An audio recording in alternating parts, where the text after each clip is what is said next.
All right. Thank you for joining me tonight. So the talk I'm giving is work from home tech to survive a pandemic.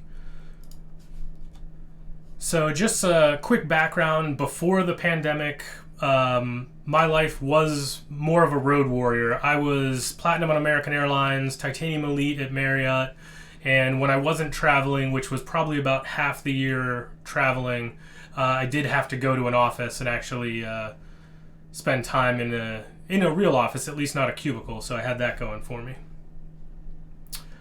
And then the pandemic hit, and I will always remember when this occurred because it was pretty much the first day I started at my new role here at CISA.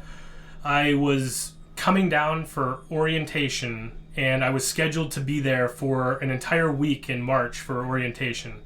And I drove down that Sunday night.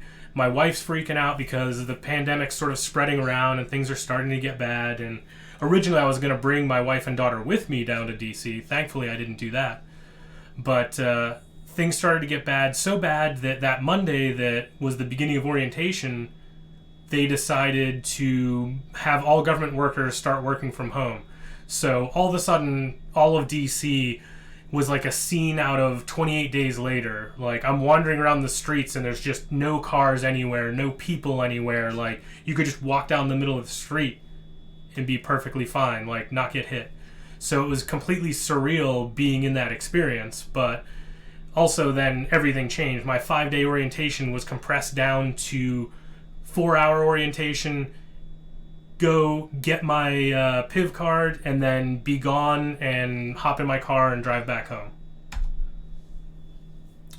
So now that brought me to what is now my new normal that I've sort of been in for the past almost a year now. And so that's wake up, go to work, work out, spend time with the family, and then work on non-work stuff. So I'm in this little tiny office I have here a vast majority of my day. So how I work from home, here's a example of what my setup looks like from home. This is what I'm basically my perspective, what I'm looking at. I have 3 monitors set up, got some lights, I got a TV that's turned off right now. But the first step to working from home, and I see a lot of people failing in this beginning step, is have a door. If you don't have a door, if you can't close the door and keep your family away. I have a now 4-year-old who runs around, talks nonstop, and wants to see what I'm doing and interact with me all the time, which I love, but sometimes when you have a meeting, you need to be able to close that door, isolate yourself, and be alone and actually be able to focus. So key first step, get yourself an actual space with a door you can close. Also, the other benefit of having a space is I see a lot of people working either in dining rooms and kitchens. And if you're working in the kitchen, you're going to be snacking all day long. Next is get comfortable. So I started with the gaming chair you see there, not that exact one, but similar model gaming chair. And one of the things that I quickly discovered was spending 8 hours in that chair, I had horrible back pains, all kinds of pains shooting up and down my body. And then there was also the issue that those are made to sort of be like a car seat, but the tops there that push in, they caused me to just round my shoulders over all the time. So I was constantly hunched, and it was just really wearing my body out. So I switched over, got one of the Herman Miller Aeron chairs you see down there, and it was life-changing. Now, the first advice I'm going to give you is do not buy that chair new. That chair new is thousands of dollars, and it's a great chair, but it's not worth that amount of money. The way I got mine was a furniture liquidation store in the area that goes and liquidates office furniture for companies. They had them available for under $500. And the $500 one that I got doesn't even look like it's been used, has no signs of any wear or tear or anything like that on it. So great value there. And then the next advice I'm going to give you is replace the wheels on them. Something you wouldn't think of, but I replaced the wheels on this chair and it's amazing. Like, I can move around and it doesn't really make much noise, which I love a lot. And also the wheels are like a rollerblade wheel, so they're like rubbery, so you don't need a floor protector or a mat or anything down. The plastic wheels would always make like a crunching noise as they turned, and they would also beat up the rug that I have down underneath my desk here. Now, much nicer. Highly recommend. Next step, since you're working from home, you need to be able to communicate with the rest of your coworkers. I'm a big proponent of having a functioning webcam. When you're having one-on-ones with people, it's important to be able to see their face, see their reactions, and know how they're doing. Also, if you're a manager of people who are working remote, it's important to be able to see people to know what kind of mental state they're in. You can tell when someone is basically mentally declining. If you see them every now and then over the course of a couple weeks, you can see when people start spiraling into a depression, and you can start to try and offer them help, reach out a hand to help them. If people always have their webcams off, you have no idea what condition someone's in. The other key is microphones. I encounter so many people all the time that have horrible microphones. I've listened to podcasts where people are being interviewed and their microphones just aren't up to snuff, and you see it all the time in meetings on Teams. One of the things that I love is I have this Chat 50 microphone, the one that's in the middle there, and I use that one all the time at work because it has, you see that button there that's a mute button. It has a physical mute button with a light that changes from blue to red.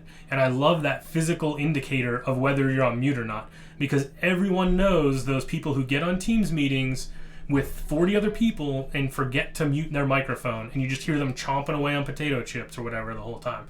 So when you're dealing with work meetings, a physical mute button is phenomenal. Now, for home and for these streaming purposes, I also have a much better microphone, and that gets pulled out for streaming, sometimes even playing games, stuff like that.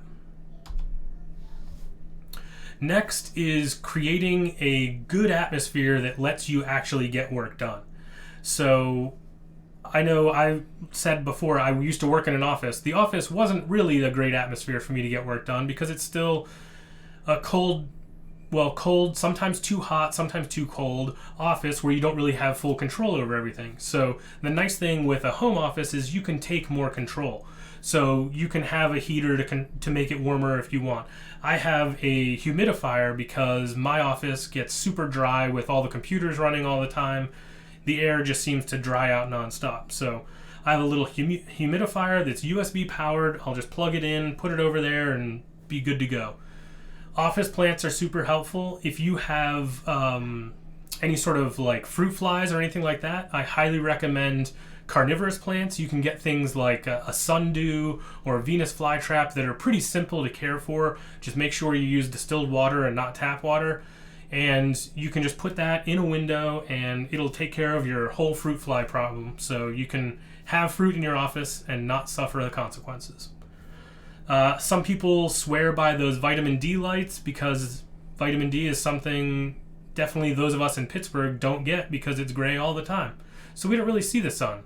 So highly recommend getting that. And also vitamin D, according to some of the research out there, is crucial for helping ensure you don't have a severe impact with COVID. They've shown that if you have higher levels of vitamin D, you're less likely to be hospitalized with COVID. So another benefit of the vitamin D lamp. And then another thing I have on there is the Sonos speaker. I love my Sonos speaker. I have one up in the corner over there. And it's great to be able to play podcasts on while I'm working, or also just put some atmospheric music on so we can get your code on, put some techno on and then dive into some Python. Anything that's going to help you build the atmosphere that you're going to be productive in.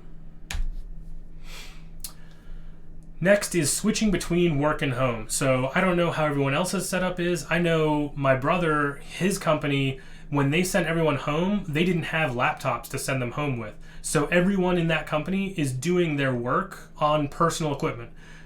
As a security professional, that terrifies me. I would never do that. So I actually have 2 work laptops, one for doing assessments, one for just doing work. And then I have a desktop that I'm sitting at right now. And then I also have a personal laptop for doing assessments. And so I have a setup. I tried going with a KVM, and the one downside to KVMs is it's very hard to find ones that support the DisplayPort settings you want and can have the high refresh rates. Like, I do some gaming, so I want a high refresh rate monitor. So I need DisplayPort 1.4, and I need the gaming mouse to come through and all that stuff. And all the KVMs I tried failed in one way or another. So what I've switched to is actually using the thing you see on the left of the screen there, which is a USB switch. So I have my personal stuff wired into DisplayPort on all my monitors, and then I have the keyboard and mouse plugged into the USB switch with one leg going into my personal computer, and then one leg going into a Thunderbolt dock like you see on the right in this slide. And then the Thunderbolt dock is what my work laptop plugs into, and then the HDMI ports coming out of the Thunderbolt dock plug into the monitors. So I just change inputs on the monitors, click a button, and I can switch between working on my laptop or working on my desktop. And then if I want to plug in my personal laptop, I just unplug the work laptop, plug the personal laptop in, good to go. So the nice thing is, as soon as that 4 o'clock hour hits, I just click a couple buttons and I'm completely done with work, let it go, not looking at it anymore, because one of the traps I fell into when I first started working from home is working way longer hours than the typical 8-hour workday that people are used to. So make sure you avoid that trap. Next, on par with the switching between them, is interfacing with your computer. You need to make sure you have a good mouse, a good keyboard. I'm a big fan of a mechanical keyboard. If you're going to get a mechanical keyboard for a home office and you have a wife, family, or anything like that, make sure you're getting the silent keys.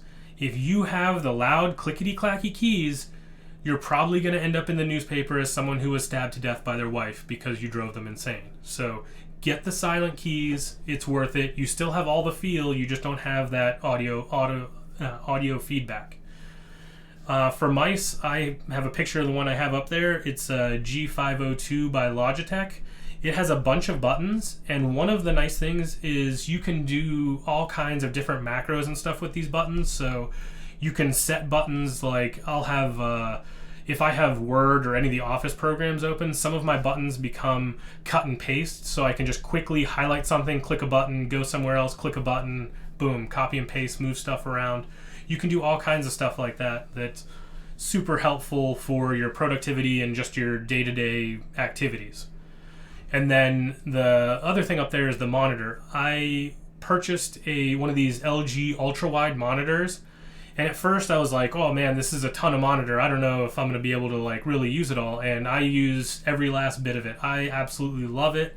It is so great for so many things.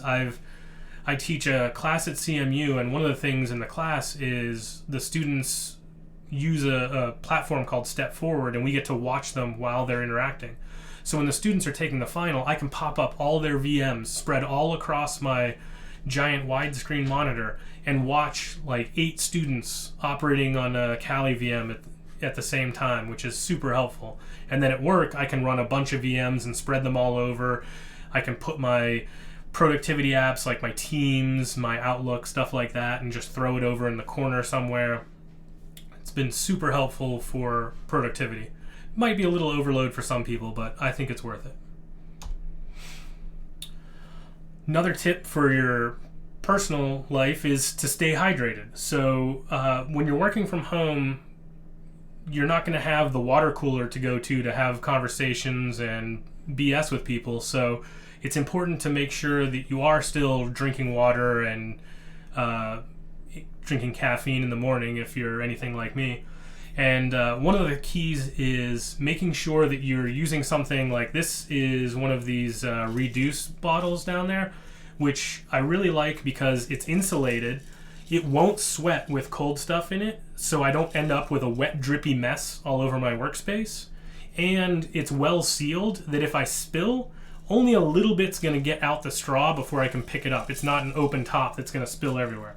Same thing with my tea I drink in the morning. I use a self-sealing mug that basically I have to press down a button in order to drink. So if I knock it over, it's not spilling all over everything. There's nothing I hate more than making a mess of my workspace. So I don't eat in here, and when I drink, I make sure that it's in a container that's not going to make a mess as well.